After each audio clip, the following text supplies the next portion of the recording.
We talked about delves not too long ago, and of course, all the bitching has led to a reduction. That's right, people were crying that the delves were too hard, which is crazy to me because we are in the very first week of the very first season of the War Within. Of course they're hard. You're all undergeared, damn it, stop bitching. But the bitching has led to some changes, and really those changes are because Blizzard has found that solo delves are much harder than group delves, so they've done some reductions. Here it is. Enemy spell damage has been reduced by 20%. So this basically reduction here was done behind the scenes, no real patch notes about it. But what has been found is that this damage reduction really affects solo more than it does group play. Now, of course, the regular hits, you know, the constant little taps from the spiders, those are still going to be the same. What got reduced really is spell damage. So things like the web blot now do less damage, and burn away, the AoE, now do less damage. So 20% reduction. Will it make things a lot easier? Maybe, but as I said, you know, it'll probably stop some one-shots from some bosses, because I know those were occurring to some specific clothy DPSs and stuff. But the real thing is the random hits, right? The constant little just auto attacks, those are still hitting the same. So you're still going to have to deal with things. You're still going to have to make sure that you're not, you know, taking too much damage or pulling too many mobs all at once. Hey guys, I got to interrupt this news segment to bring you an important message from today's sponsor. Do you have phones? Well, if you do, Awesome can help you out. You see, they have a remote client that allows you to log into your computer and play it from your phone. What that means is you can essentially play WoW, run your dailies, and do all kinds of stuff in the game using this app. It's really easy to use. Just click my link below to download the PC and the phone app and connect them, and you're in. The free version is great as it allows you to control your desktop, but the real deal is the game version. With this version, you get custom keyboards for games like WoW, great FPS, and sound. Use my code Samiccus to get 7 days completely free, only for the first 200 people. With the ability to remote in through your computer and an expansion just around the corner, you could even log in to bypass those long queue times. You could even use a special plug to remotely turn your PC on and off, and there's often hot sales with up to 40% off the Pro and Game versions. Check out Awesome today. The Delves hotfixes go beyond just that 20% reduction, of course. There is more, and these things were actually in the blue post. So they fixed a bug causing bosses to scale incorrectly for more players. They increased the health of scaling of enemies in Delves while grouped with other players. So Blizzard doesn't just think that solo Delves are too hard. They think that maybe grouping up in Delves is too easy. So there's been a little bit of an increase there. Reduce the damage scaling of many enemy abilities in Delves while grouped with other players. There's a little side balance, you know, balance the other way in that they do less damage but they have more health. Adjusted enemy targeting preferences. So our goal is to match difficulty of solo and group play as much as possible. When looking at the data for group delves, we noticed unexpectedly low combat times. So that's why they kind of did this, where they increased the health but reduced the damage. So they want combat to last a little bit longer. This fix will increase health scaling and other things for additional players that are present. I think they also wanted to make sure that mobs are targeting Brand more for solo DPSs. I've heard issues from people saying that, oh, my Brand tank doesn't really do shit as a tank. That people are just getting one-shotted by bosses because they're the ones getting targeted. So we'll see if these changes actually help out with some of that. Zekvir's influence has grown stronger, introducing a new enemy variant to Delve Tier 8. So that's an interesting one. What that enemy variant is, I have no idea. They fixed an issue with the health bar UI could fail to display values correctly in Zekvir's lair in a group. And then Revives Remaining has now been changed to Lives Remaining. Now, I heard some banter yesterday in chat, or I should say I read some banter, about people saying, oh, when you should and should not release and how it affects your lives left and all that. Well, that's changed. Now, reviving doesn't change anything. It's really dying. If you die, you lose a life. It's that simple, whether you release or don't release. So now you'll notice that this has been changed and it now says lives remaining. Also, every checkpoint you get now provides you with +1 life. So as you progress through the delve, maybe you lost a life early on to some random big dick pull that you didn't mean to do. Well, now you can get a life back. By delving deeper into the delve, at certain checkpoints, you will get +1 to your life pool. So that's pretty nice. There's something that you can actually get out of delves that I didn't even know about. These World Soul Memories. Now, everything you need to know about these things, these are interesting. They're a very cool and maybe fun way to farm some stones. Yeah, to get yourself a bunch of Valor Stones all at once, but this is how they work. So as you're going through your delves, of course, you come across bountiful delves, and maybe you've got your coffer key for that extra case that that extra, treasure chest that you're going to get at the end. Well, when you open it, you will get a Radiant Echo. Now, each of these Radiant Echoes can be used to unlock this whole memory, this World Soul memory. Now, these World Soul memories can be found on your map. They kind of look like what was seen, when we were doing the pre-expansion event. It just looks like a basically little azurite ball on your map. So you go there, and if you have the Radiant Echo, you can enter this World Soul memory. Now, while you're in this memory, what you're going to do is just blast down the enemies. It's just constant waves of enemies coming your way, mainly just random enemies that you're going to blast down. There are some rare enemies in there as well that do a bit more damage and have a few mechanics that you might want to interrupt. But the more enemies you blast down, the more Valor Stones you get. So you get Valor Stones by killing enemies in here. You can also get Coffer Key Shards, which can be turned into another restored Coffer Key. So you're just basically taking on waves of zombies, killing them, getting tons of Valor Stones, and then you maybe get another restored Coffer Key, and then you leave the event. You finish it or you die, and it kicks you out. Now, these can be made harder.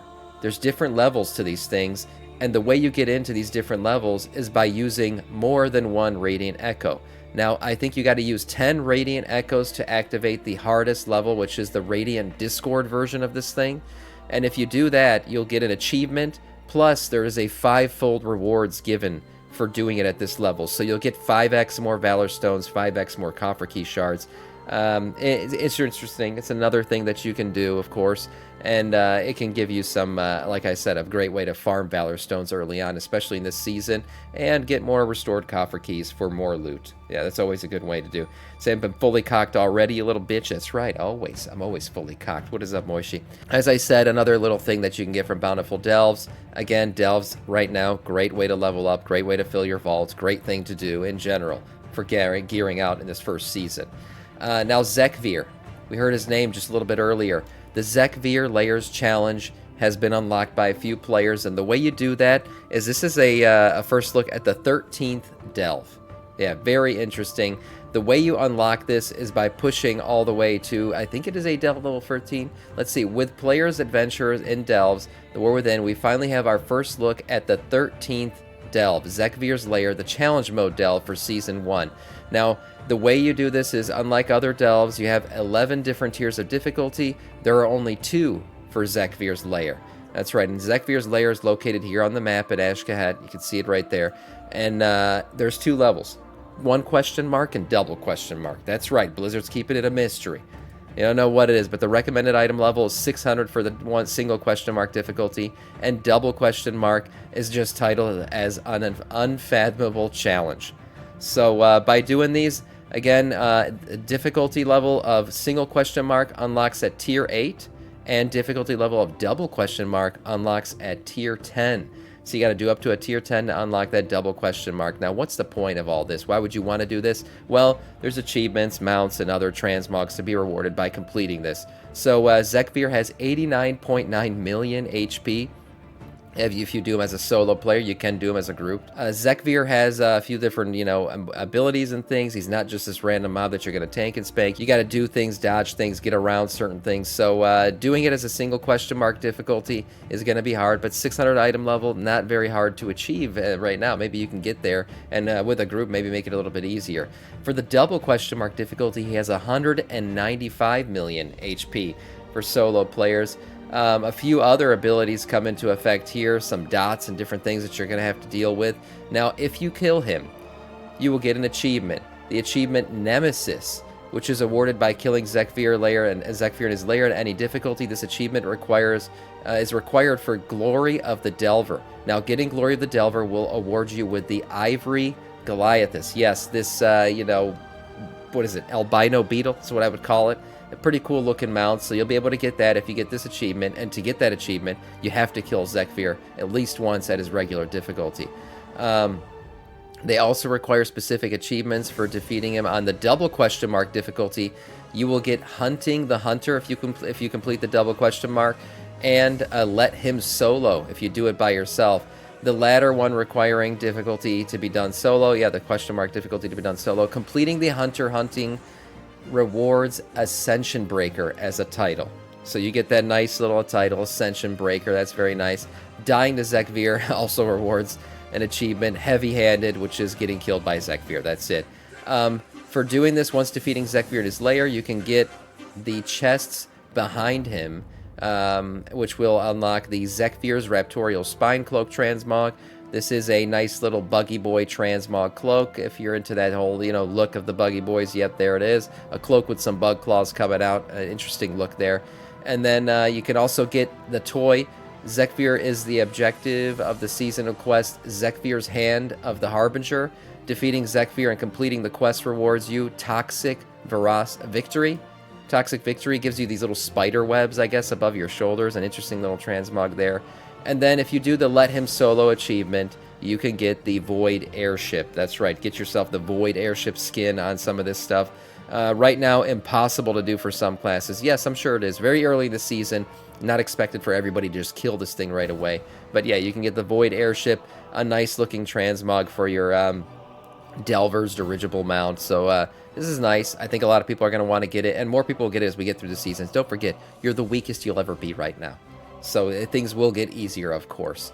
And then last but not least, maybe you're not good enough to see Zekvir in his dungeon just yet, but you can see him in your regular delves. That's right, fresh meat. Zekvir has a chance to randomly spawn in your delves, and it has been recorded that he has already spawned in delves as low as rank 4.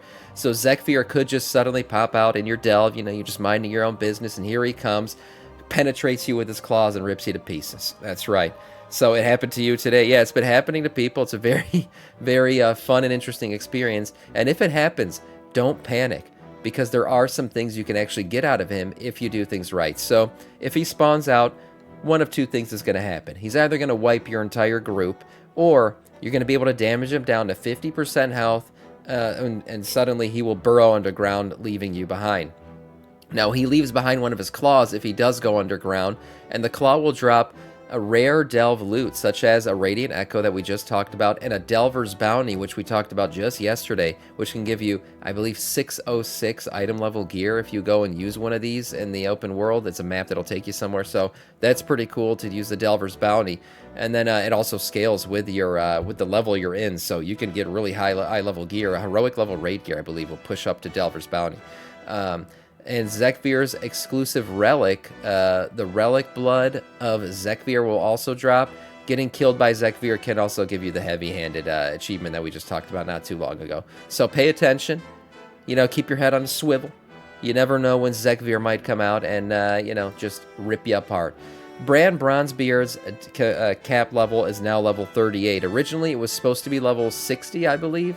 But it looks like people pumped him up really fast to level 60, and he became OP. So Blizzard has dropped his maximum level now. It's level 38. And that is to essentially stop people from using Super Saiyan Bran Bronzebeard to just blast through everything and make the entire thing pretty easy. Sam already has the achievement. I have every achievement in the game already. Bran would only gain experience from Bountiful Delves, by the way, beyond level 15. So if he's already level 15 for you, the only way you can continue to level him up to level 38 is by doing Bountiful Delves, of course. Lie, Sam? I do not lie. I'm a teller of truths, teller of 1,000 truths. Warband Valor Stone discounts are not working. This is another news here. If you have Valor Stones and you've been gearing out your main, you should be getting a discount on your alts for your Warband. But it seems like it hasn't been working, so maybe you should hold off on using those Valor Stones. You're supposed to technically get a discount if you push certain pieces of item level, certain pieces of gear in certain slots to certain item levels. This should give you a discount to use on your other Warband characters, but it seems right now people are just getting charged full Valor Stone cost for all of their Warband characters. So maybe wait in terms of gearing out your some of your alts, or upgrading their gear at least. Keep those Valor Stones handy. I'm sure there will be a hotfix put in place here, but I don't think that you'll get refunded the Valor Stones you already used. So, as I said, maybe hold off. And one thing I've been talking about for quite a long time, the Shaman tank.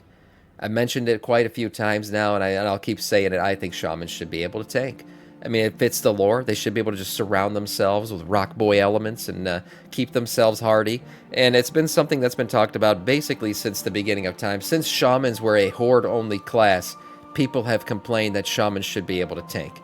And I think this should be a thing, no doubt. No, really, some people disagree. Well, I think having more classes that can tank and more varieties of tanks is a good thing for the game. It'll also introduce maybe more people to tanking, because people right now, not everybody's cocked like me running Blood DK. Some people are afraid to tank, and allowing another class to be able to do so might be a good idea. So the reason why this rumor is really kicking off is because if you remember the legend that is Belgrim when we were doing our quests, he came in as a Shaman tank. If you weren't paying attention when you ran through the dungeon, what was it that we did during that quest? The Isle of Dorn was in the dungeon. Was it the Rookery that we did? Ever while there was, yes, I think so. Anyways, yes, it was the Rookery. When you looked at your little group text here, Belgrim is in there with the Shaman colors, indicated as a Shaman as his class if you moused over him, but he's tanking. And it's interesting because they even gave him some spells to make sure that he could tank. He's using Stormward's Protection, which reduces his damage taken, and he is straight up being a tanky boy as a Shaman, holding himself a nice little hammer there. So there he is. Belgrim was tanking as a Shaman tank, first Shaman tank maybe in the game, confirmed. And Shaman tanks, are they coming? Well, Blizzard said that they want to continue to iterate on some classes throughout the War Within. We already know they've given Shamans a few things. They've been showing Shamans a lot of love, actually.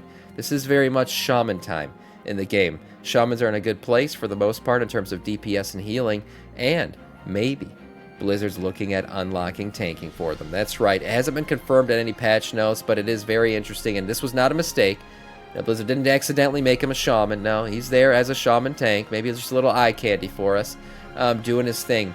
This, along with other auspicious additions and re-additions of mitigation abilities such as Seasoned Winds and Stone Bulwark's Totem, have led many to speculate that Shamans may be getting the 4th tank specialization during the War Within.